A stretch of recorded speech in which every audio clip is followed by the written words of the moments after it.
प्रयोग करेंगे और इसका सारा प्रश्न हल करेंगे। घातांक का नियम सबसे पहले आप लोगों को हम बता दें तो घातांक का नियम यहाँ देख सकते हैं। घातांक का नियम क्या है? ए पे पावर m इंटू ए पे पावर n।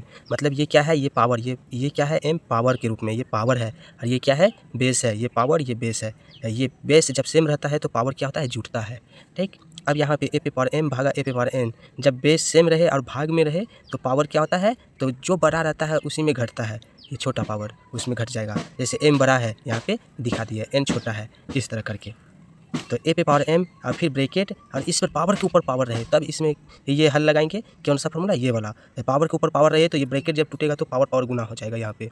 और यहाँ पे देखिए ए पे पावर m इंटू ए इंटू नहीं तो गुना रहे तो बी पे पावर m। तो इसको कैसे लिखेंगे? जब बेस सेम नहीं रहे, पावर सेम रहे तो बेस को गुना कर देंगे, पावर सेम है तो पावर वही होगा, एक ही को।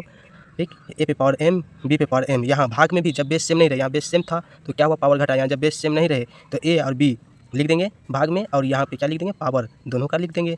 ए पे पावर 0 तो हम लोग को मालूम है ए पे पावर 0 का मान क्या होता है? 1। जैसे कोई संख्या है 2 पे पावर 0 तो इसका मान क्या हो जाएगा? 1 ही होगा, इसका मान 1 होगा। और यहाँ पे मान लीजिए 2 पे पावर 4, जैसे इस पर 2 पे पावर 4 है तो ये क्या है? इसको कहेंगे पावर, POWER पावर। इसको क्या कहेंगे? Base, BASE base. मतलब इसको कहेंगे आधार, इसको कहेंगे पावर स्क्वायर। इस तरह करके पावर है एक क्यू घात, इसको घात भी बोल सकते हैं हम लोग, घात, इतना घात के रूप में। इसी तरह यही फार्मूला में ये सारा क्वेश्चन बनेगा। ये देखिए ये पहला प्रश्न कौन सा फार्मूला में आ रहा है? तो देखिए ए पे पावर 2, बी पे पावर ऐसे, इसी तरह ए पे पावर m, ए पे पावर n, इसी तरह के रूप में है। अलग अलग यहाँ संख्या है। ए पे पावर तो बेस सबका सेम है तो ये पावर, ये फार्मूला लगाएंगे।